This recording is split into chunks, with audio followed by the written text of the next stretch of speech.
سورہ مبارکہ العصر تلاوت کرنے کا شرف حاصل کیا ہے، جس میں اللہ رب العالمین نے ارشاد فرمایا والعصر، قسم ہے زمانے کی، ان الانسان لفی خسر، بے شک ہر انسان خسارے میں ہے، الا الذین آمنوا وعملوا الصالحات، سوا ان لوگوں کے جو ایمان لائے اور انہوں نے نیک کام کیے، وتواصوا بالحق، انہوں نے ایک دوسرے کو دین حق کی وصیت کی، وتواصوا بالصبر، اور ایک دوسرے کو صبر کی نصیحت کی۔ والعصر، اس سے مراد زمانہ ہے۔ مفسرین کرام نے اس کے متعلق بہت کچھ لکھا، لیکن آج ہم اس کے آگے سنیں گے۔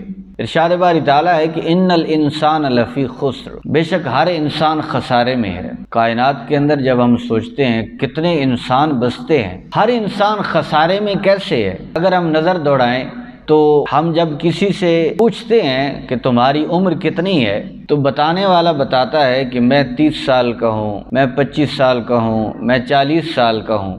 بتانے والے کا انداز ہوتا ہے کہ میں بڑا ہو گیا ہوں، وہ بتانا یہ چاہتا ہے کہ میری عمر بڑی ہو گئی ہے لہٰذا میں بڑا ہو گیا ہوں، لیکن حقیقت اس آیت مبارکہ کے تحت وہ بڑا نہیں ہو گیا، وہ چھوٹا ہو گیا، کیونکہ میں اور آپ جانتے ہیں کہ ہر گزرتا لمحہ، ہر گزرتا پل، ہر گزرتا دن ہمیں موت کے قریب کر رہا ہے۔ تو کیا ارشاد فرمایا ان الانسان لفی خسر، بے شک ہر انسان خسارے میں۔ ہماری زندگی کا روز بروز ایک ایک پل کم ہوتا جا رہا ہے، لمحہ بلمحہ ہم موت کے قریب ہوتے جا رہے ہیں۔ جو لمحے، جو سال، جو دن، جو مہینے ہم نے گزار لیے ہیں وہ اب ہمیں واپس نہیں مل سکتے۔ آج جب ہم جوانی میں آئے ہیں نا، تو جوانی کو دیکھا ہے، اس کے اندر پریشانیاں کا، مصیبتوں کا جب سامنا کیا ہے، تو آج میں بھی کہتا ہوں، ہمارے بزرگ بھی کہتے ہیں اور نوجوان بھی کہتے ہیں کہ کاش کہ ہمیں وہ والا بچپن نصیب ہو جاتا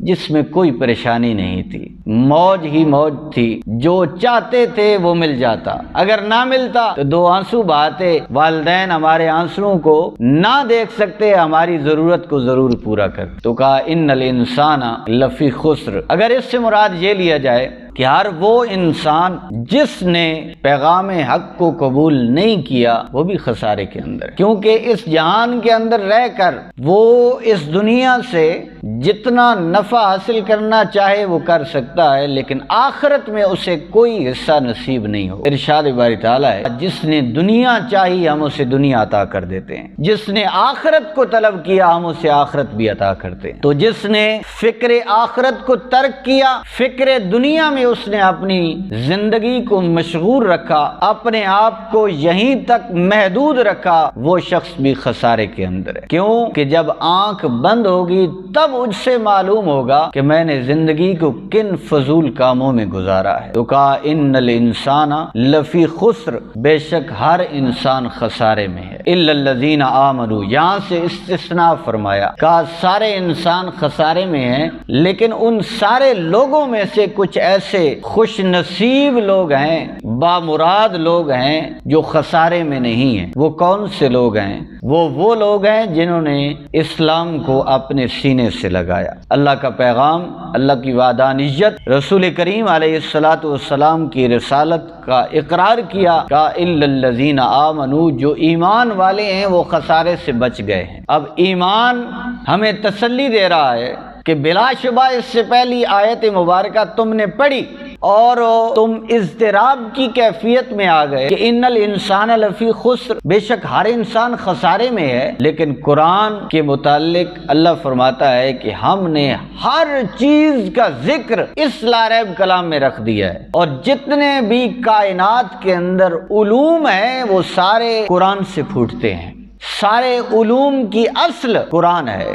تو قرآن جب جامع العلوم ہے، ام الکتاب ہے، تو پھر یہ قرآن اپنے قاری کو، اپنے پڑھنے والے کو پریشانی کی کیفیت میں نہیں چھوڑتا۔ کہا اے میرے پڑھنے والے الا الذین آمنوا، پڑھ کر تسلی حاصل کر لے کہ جو ایمان لے آئے وہ خسارے سے بچ گئے ہیں۔ معلوم ہوا ایمان کا مل جانا بندے کو خسارے سے نکال دیتا ہے، پھر بندہ نقصان میں نہیں رہتا۔ لیکن اس کے بعد آگے دیکھتے ہیں تو یہاں تک بات کو ختم نہیں فرمایا، الا الذین آمنوا وعملوا الصالحات، کہا نہیں جو صرف ایمان لائے یہیں تک رک گئے، زبان سے کلمہ پڑھا، احکامات اسلام کو بھی جانا، لیکن میں نے بھی اپنی زندگی کی بریک لگا دی اور آپ نے بھی لگا دی کہ کہا ہم ایمان لے آئے، بس اب قبر میں بھی ہمیں کوئی پوچھنے والا نہیں ہے اور حشر میں بھی ہمیں کسی نے نہیں پوچھنا۔ جبکہ ان لوگوں کی اگر بات کی جائے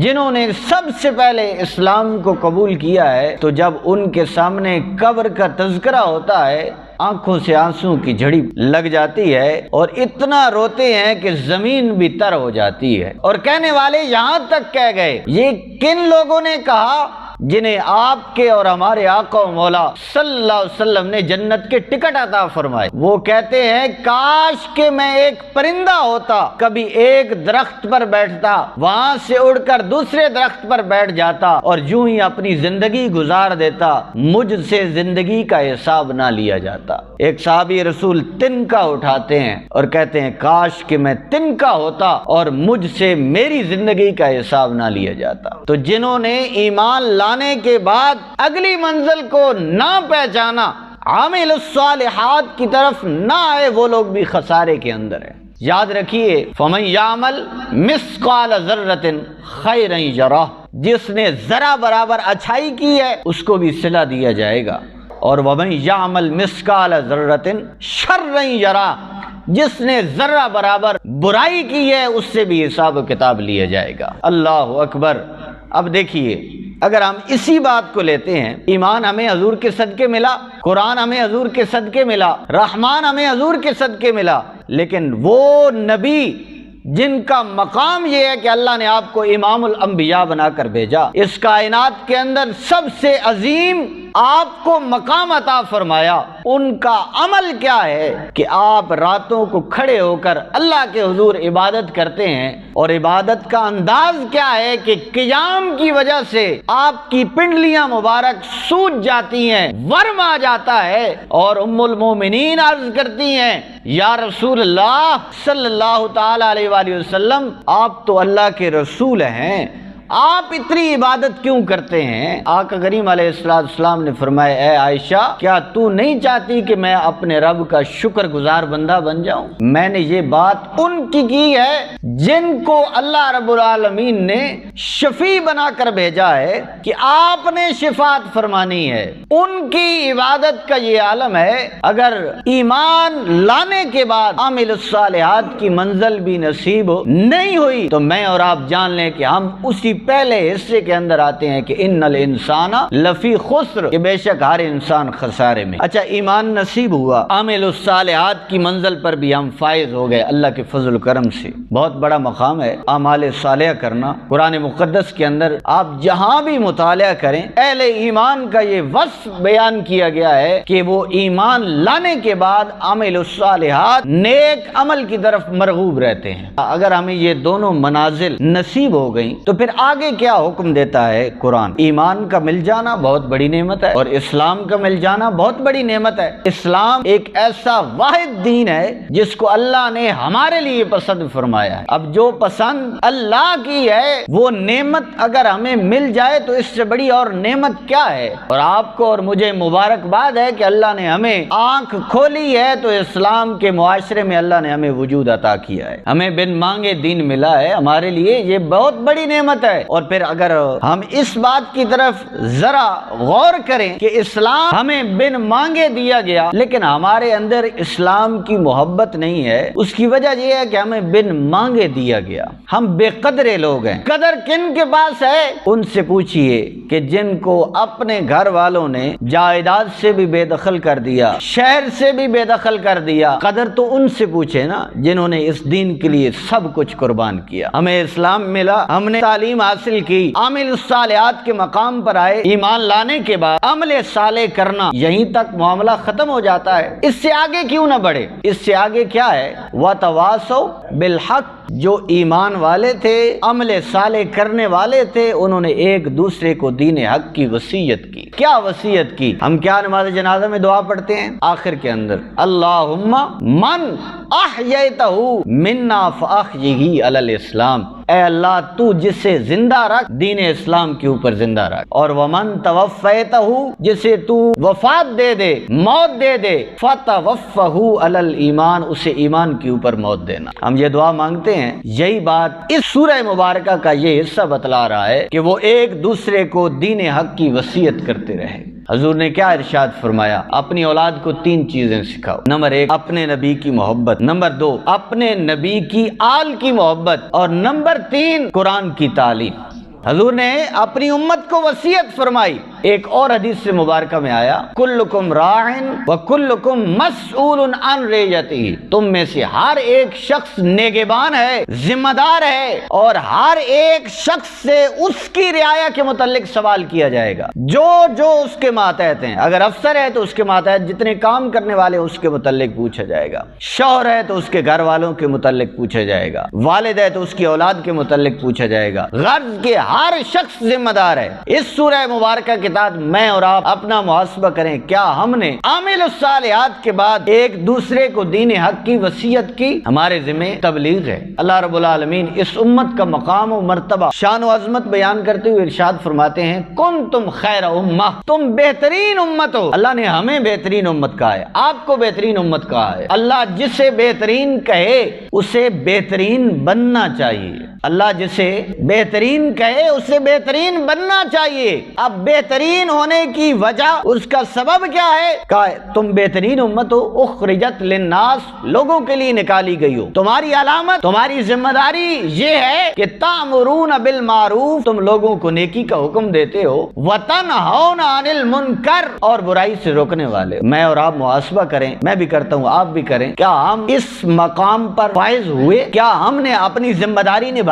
کیا میں اگر نمازی ہوں، میں نے اپنے احباب کو، اپنے گھر والوں کو نماز کی تلقین کی؟ اگر میں نماز کا پابند ہوں، جماعت کے ساتھ پڑھنے والا ہوں، کیا میں نے اپنے گھر والوں کو، اپنے حلقہ احباب کو اس بات کی تلقین کی؟ تو جواب اکثریت میں یہی آئے گا کہ یہ اس کا مسئلہ ہے، یہ میرا مسئلہ ہے، میں اپنا قبلہ درست کر رہا ہوں، یہ اس کی عاقبت ہے۔ یاد رکھیے، ہر ایک نے اپنی قبر میں جانا، کوئی کسی کی قبر میں نہیں جانے والا، ہر ایک نے اپنی زندگی کا حساب دینا ہے۔ لیکن یہ یاد رکھیے گا، اگر میں نے اپنے علم کے مطابق تبلیغ دین نہیں نہ کی، دوسرے نے عمل نہیں کیا، اس کے عمل کے متعلق مجھ سے نہیں پوچھا جائے گا، مجھ سے یہ ضرور پوچھا جائے گا، اگر یہ بے نمازی تھا، تیرا بھائی تو تھا نا، تو نے اسے پیغام حق پہنچایا، وتواصوا بالحق، کیا تو نے اسے دین حق کی وصیت کی؟ تو اگر میں نے کی ہے، آپ نے کی ہے، آپ کو بھی مبارکباد ہے، مجھے بھی مبارکباد۔ اگر نہیں کی تو میں بھی اپنا محاسبہ کروں، آپ بھی اپنا محاسبہ کریں۔ وتواصوا بالصبر، اور ارشاد فرمایا ایک دوسرے کو صبر کی تلقین کریں۔ اب دیکھیے، اگر ہم نے یہاں تک بات کو سمجھ لیا کہ ایمان لانے کے بعد